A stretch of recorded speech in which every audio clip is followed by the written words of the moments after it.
We Lominsons are sworn to strive, till sea swallows all. And swallow all it would have had Leviathan prevailed. That we still strive now, we owe in no small part to you. Not for the first time, you have delivered Limsa Lominsa from the wrath of a primal. Never has our nation known a stouter ally. On behalf of my people, I give you my humblest thanks.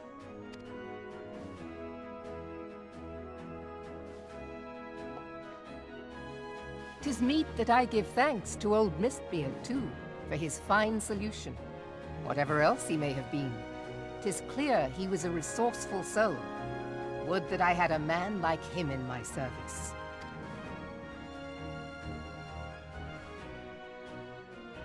Before I set foot in these lands, I had no inkling that the people of Eorzea contended with such mighty foes.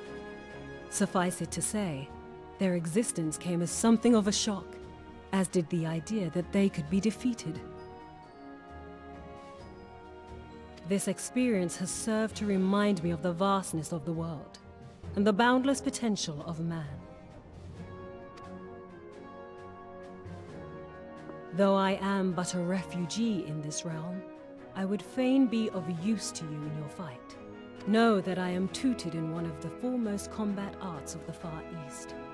It may seem outlandish to the Eorzean eye, but should any of your people care to learn, I would be pleased to initiate them. And I will see to it that they are grateful. I have no doubt that your knowledge and skills will serve us well. Besides, your art is not so outlandish as you think. Would you not agree, Master Thancred? Naught escapes your searching eye, Admiral. Few are privy to this information, but Limsa Lominsa is home to a certain secret fraternity. Its members are trained in a form of combat not unlike your own. By my judgment, it should not be beyond such individuals to adapt to the techniques I witnessed you employing with such admirable deftness. I am heartened to hear this. I too noted a kinship between your style and mine own, though it seemed to me that you fought differently in the beginning. I suppose I did. What can I say? I'm a man of many talents. Though you may labor to believe it, Thancred was once something of a scoundrel who fraternized with the criminal class in these parts. Yestola! You jest, of course. But for a chance encounter with Alphino's grandsire, he might never have left Limsa Lominsa, or received an education in Sharlayan, or taken up his post in Uldar, which is where he trained in the blade, lest you wonder.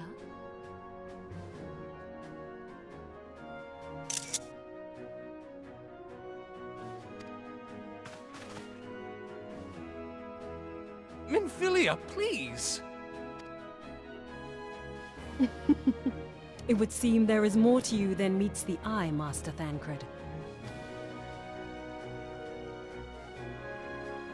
Lady Yugiri, I am told that you and yours came to Eorzea seeking permanent resettlement, and that many domins have since been engaged as frontier hands at Revenant's Toll.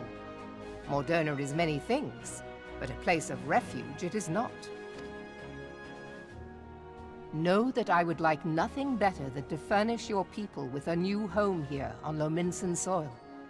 Alas, racked by instability as we are, our nation is in no fit state to take you in. Yet I'll not have it said that we turned a blind eye to your suffering. Until such time as we can do more, I pledge to send provisions. We are in your debt, Admiral. I realize that it scarce qualifies as repayment, but if it please you, I shall set about sharing my martial knowledge with your people at once.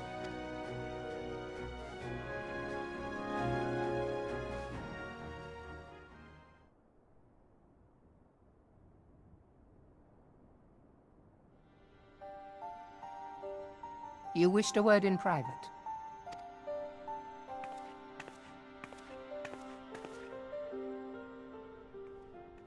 The better not to spoil the festive mood. History repeats itself, Admiral. As the kobolds did before them, the Sahagin resorted to summoning their god over a territorial feud. They acted in self-preservation. It may be that the Sahagin initiated this particular clash, but how it begins does not interest me so much as how it ends.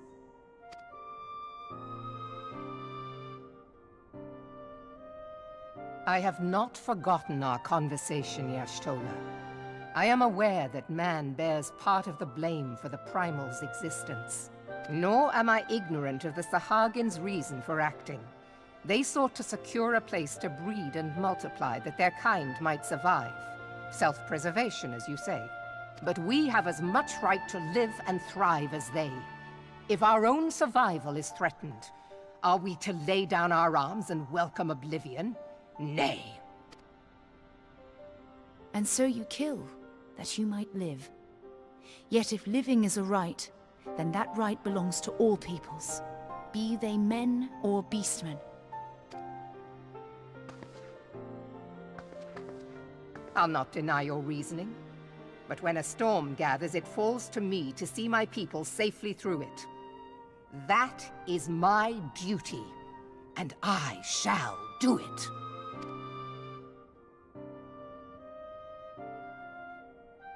As must we all, Admiral. Stay the course, then. But know that it will lead to no good end.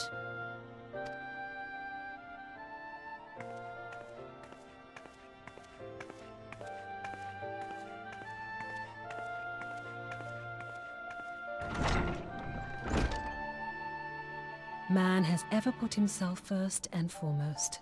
To justify his actions, he clads himself in the armor of righteousness, though it be a fancy of his own making. In this, mayhap the Garleans and we Domans are not so different.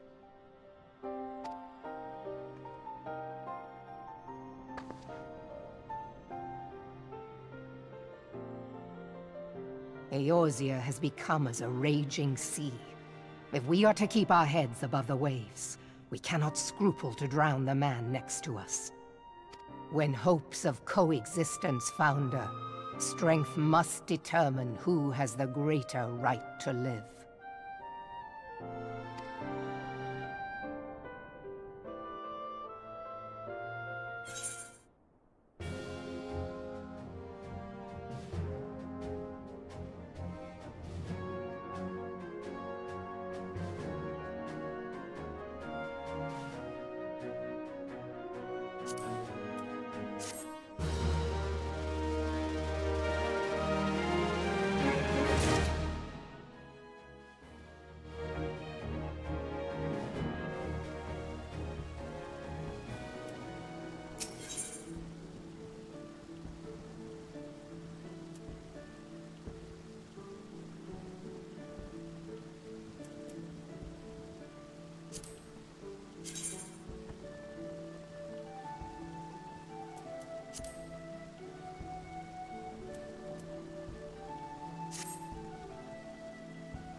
I have been reflecting upon the events which took place during our visit to Vilbrand.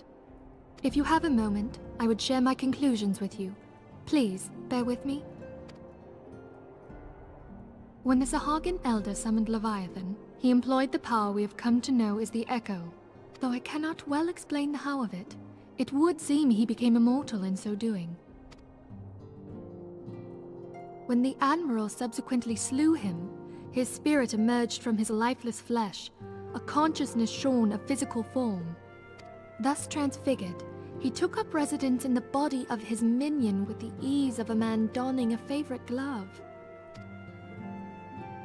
Long have I known that the Echo allows one to pass through the walls of a man's soul, but never did I imagine that it could free us from our own flesh, nor less that our souls could then occupy the next corporeal vessel to take our fancy. It was of this that Elizabeth spoke, an existence which knows neither cessation nor oblivion. And yet, though the Sahagin had mastered his gift and thereby become immortal, he was by no means invulnerable. As we both bore witness, he was ultimately absorbed into Leviathan. And the import of this observation? If the Ascians' mode of existence is indeed the same, it can be inferred that they too are not invulnerable, that they can be destroyed. There exists a legend which tells of souls who are reborn upon the cusp of each umbral calamity, that they might stay the encroaching darkness. To most, it is but a fairy tale, yet recent events have given me cause to wonder, could the legend in fact refer to the Echo? Much and more yet remains unknown, but I am confident that all will become clear in time. For the present, however, what matters is that the key to defeating the Ascians may at last be within sight. With Urianger's aid, it is my hope that I shall fathom this matter ere long.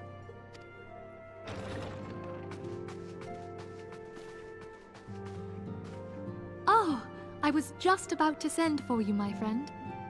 Is Artemis? Grave tidings from the Sharlayan motherland, my lady. It doth concern our distant allies, the students of Baldessian. What of them? My lady, the Isle of Val, which for many years hath been the Order's home, is no more. No more? Whatever do you mean? I relate only that which hath been conveyed unto me by our agents. An etheric wave of the highest magnitude was recorded in the region. Soon thereafter, 'twas observed that the isle had ceased to be. 'Tis postulated that a magic was evoked, like in power to Ultima. 12 preserve.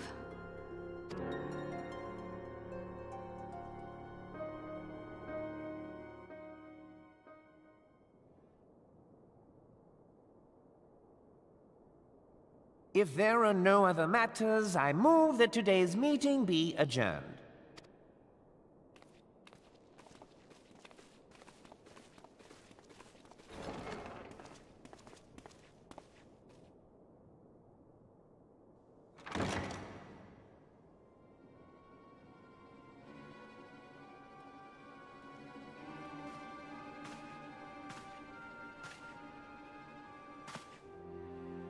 It is done, my lord.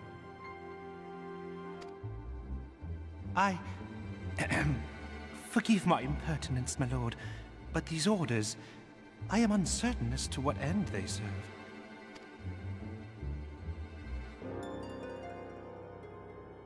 Revolution.